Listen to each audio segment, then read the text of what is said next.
And kanina, galing ako sa beach. Alam niyo na, start the day natin, agahan natin. And it's 10 a.m.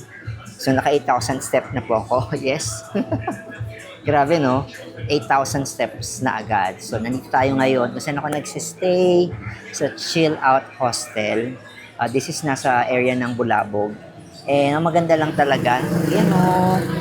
The bar is here, Miss Lian. Di ba, ang bar girl natin for this morning. And at the same time, ayan mismo yung road. And then chill lang dito sa area na to. Maaliwalas, tahimik. And I'll be having my breakfast. Akalain nyo naman, yung stay ko dito. Free breakfast pa ako every day. So, I hope if you are a solo traveler, ito yung isa sa mga best na mai-recommend ko. Although, you have to walk from the beach, may lakad ng koonti. But at the same time, again, right now, medyo, I don't know, it's mid of season. Pero again, we have to work smart on everything that we do. So, I'll be just having my breakfast. Hinintay ko lang. So, samahan niyo ako. Hi, thank you so much. This is my meal, breakfast for this morning. I ordered tapa. So, highly recommended dito ni Miss Lian. So, ito po yung kainin natin for breakfast. So, kainin ko lang to. And then afternoon, let's see kung saan tayo makakapunta. Maglilibot dito sa isla ng Boracay. Papunta tayo ng Jonas. Dito sa Badlang Station 1. Malapit sa grotto. So, samahan niyo ako maglibot dito. Lakad-lakad lang. Tapos, siguro pabalik. Ayan, may mga tricycle na trike na mga ganyan-ganyan. And then, sasakay lang tayo dyan pabalik. I believe, pag sumakay ka ng kanya, tulad niya, madami sila. Parang 15 pesos lang. Pero, kapag sumakay ka ng mag-isa ka lang, expected mo na, dahil 150 yun, dahil. So, huwag kang masyadong aatake ng ganun. Sumakay ka doon sa mga may pasahero na alam na. So, tara, nagpahangin lang po ako doon. Kasi medyo mahangin-hangin. So, isa sa mga places na napanood ko sa mga vlog, ito.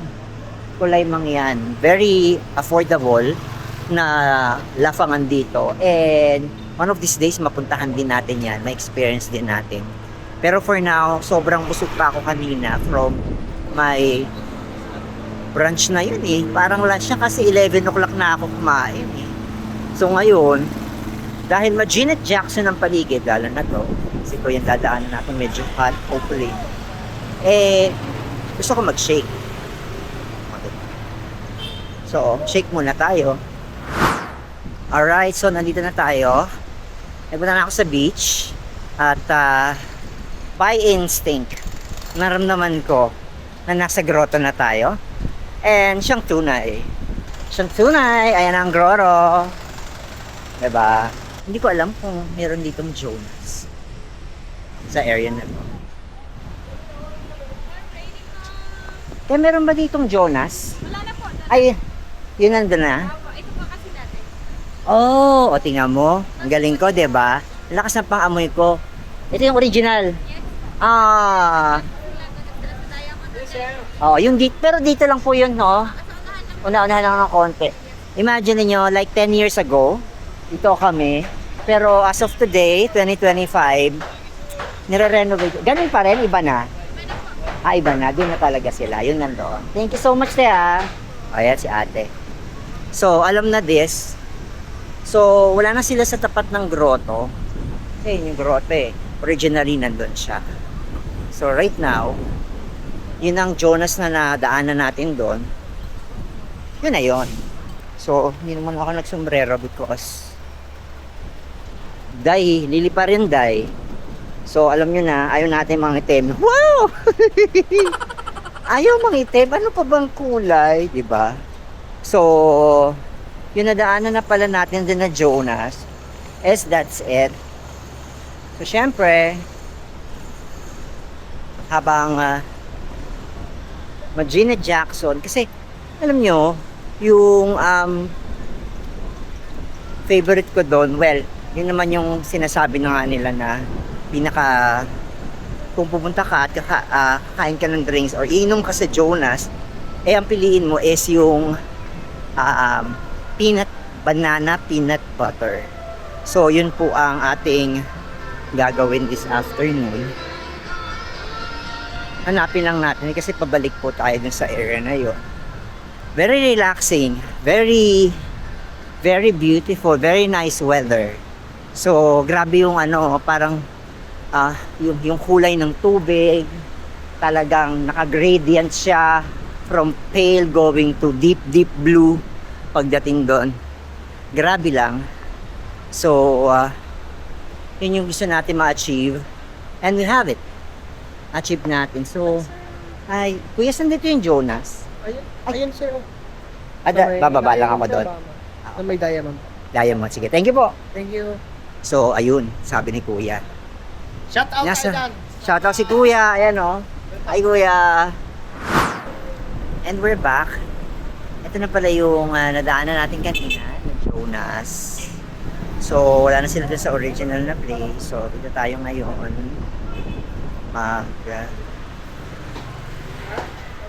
Take yung kanilang famous na by the beach. Ayan. Yung number 1, banana choco peanut. Nagpunta ako dun sa wala na pala kayo dun. Pinatibag na. Nag-move na po. Oo. So, nandito tayo ngayon sa... Ito yung pinaka, yung nakita ko doon, oo. Meron din po, doon may pagkain ko yung doon sa main road namin. Dito. Inuman lang tayo. Yung mga kain lang yung straw. Edible. Wow, ayan guys. Sabi ni ate yan, nakakain ng straw. So, nandito tayo ngayon, by the beach. Yun yung maganda dito eh. Diba? Tapos, ang gaganda pa ng ng staff, puro nakangiti. O, diba? Happy si ate. Ate, sarapan mo yan Okay po. Kasi sarap ng pagmamahal. Saan? Katulad ba yan ng jowa mo? Ay, siyempre naman sir. Kaya mo si ate natawa, Mukhang alam na alam niya kwento ng buhay mo, te.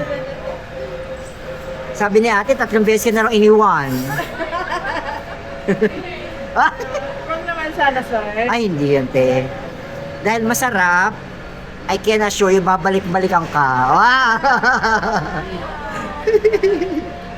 O, diba? So, alam niya na dito sa Boracay, ganito po sila lahat. Masasaya lang. Pati si ate, pati love life. Nainggit pa ako. Ito na ba yun, te? Akin na to. O, diba? Umasa ako, pero hindi pa pala yun. Hindi pa pala yun para sa akin. So, alam niya naman ang buhay, guys. May mga bagay-bagay na gusto mo sa'yo, pero hindi. Tulad ni ate, na very happy sa kanyang love life. Ano nga pala pangalan mo, te? Anong pangalan mo? Janice. Ha? Si Janice. Janice. Oh. Pwede ka bang ma-videohan? Sige po. Okay. Siya, alam niyo na. Shout Si Janice, shout out Jonas. Jonas Diamond. O, diba? Diamante. Diba? Diba si ate? Banana choco peanut is number 1 Oh. sellers. From Janice of Diamond Branch. Alam na. Thank you. Alam nyo na, guys. Saan kayo pupunta rito pag nagpunta ng isla? So, testingin na natin to.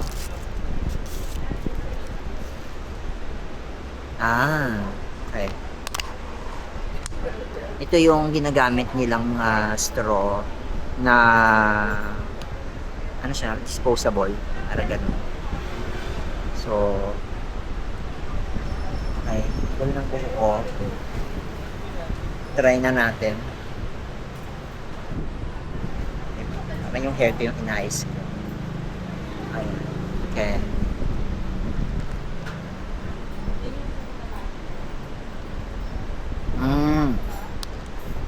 Solid.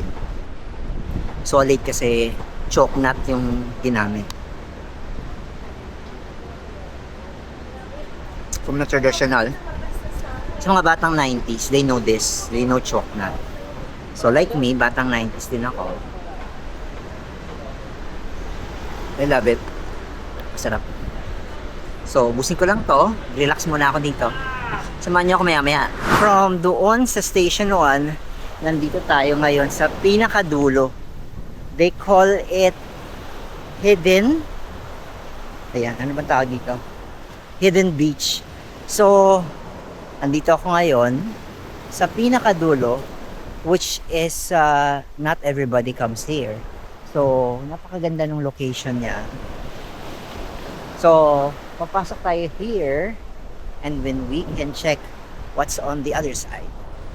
So, meron siyang echo. So, we really just have to be careful.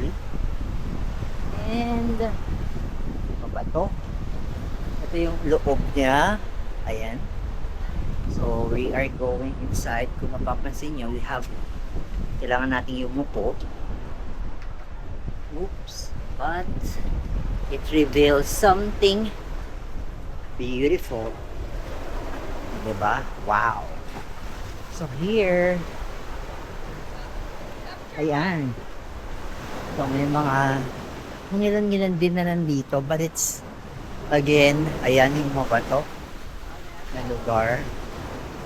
And then, here, so, ayan.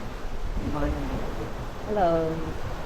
So, mukhang malayo pa to pupunta doon. But, hanggang dito lang tayo.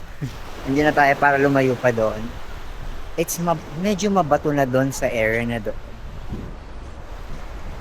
But it's very relaxing here sa lugar na to. Again, limited people. Doon lang who will take risk to come here will be here. So, let's take advantage of this. Oh, it's currently around 4 in the afternoon. So, nakakatuwa. Ito yung mga not everybody usually na pinupuntahan, binablog. So, let's just have some pictures here. So, yun yung cave. Ayan. So, this is it. So, magpipicture-picture lang ako dito.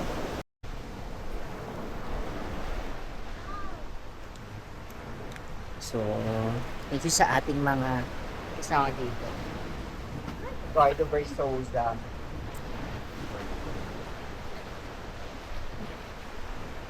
Ano ba kanan? Okay, 1, 2, 3. 1, 2, 1, 2.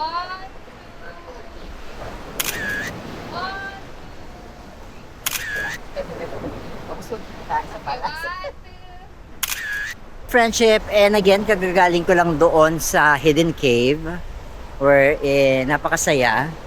Konti lang kami doon. And so grateful, ang ganda oh. Look. Napakaganda. And it's almost 5 p.m. in the afternoon. This is my full first day here in Boracay. So, ang dami ng pagod within the day. Well, puro lakad po tayo. But I enjoy it. And I hope na samahan niyo pa ako. Kasi ilang araw pa po ito na I'll try my best to vlog. O, diba? To do some content. And nakakatawa, if you are able to visit the island, I strongly suggest talaga you not just go with the most popular ones, but ako kasi mas gusto ko yung medyo hindi popular na ikaw lang nakakapunta dyan sa mga lugar na yon. Food na vegetarian food na okay naman, and at the same time you go with the high ends, pero pwede kang gumala pa rin na hindi ka naman masyado nabubutasan. So yun ang gusto po natin na explore, kasi yung mga the usual na ginagawang mga tawag dito mga bata mga nagtatakbuhan sila, mga the usual na galaan. Again, I am on the point of my life na na-enjoy ko na lang just sitting, watching. Hindi na masyado yung adventure. Relaxing na lang. So, I hope na-enjoy nyo yung mga ginagawa ko today. And again, this is a to be continue. So join me tomorrow sa ating another day here in the paradise in the island of Boracay. Dito tayo sa Jasper ngayon. So try natin mga ng food. Meron silang sizzling sisig. Siguro yan ang tikman natin sa kanila. Alright, so we are here. Ayan, para at least makita nyo naman. This is what I ordered. Ow. Mainit po siya. Yes, opo. It's hot. Naramdaman ko siya. Mainit, sisig. So it's hot po talaga. So this is it. This is the sisig.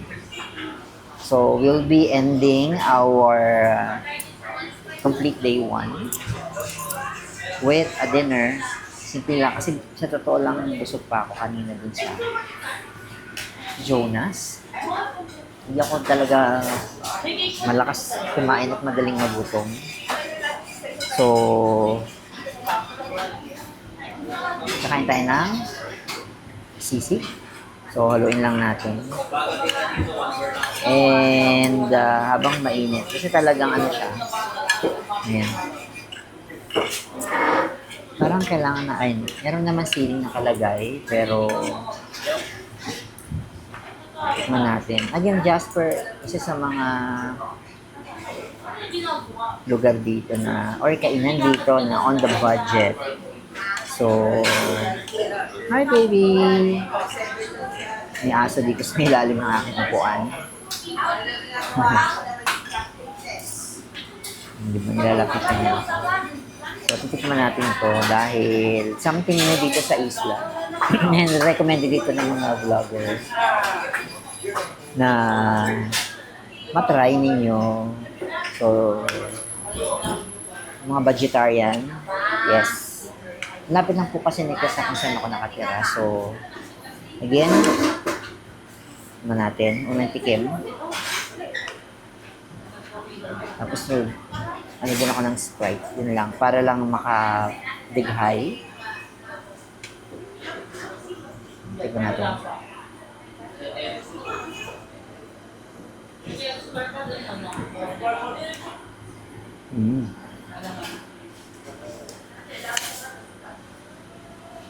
Nararamdaman ko yung buttery flavor niya. So, para sa akin, it's good.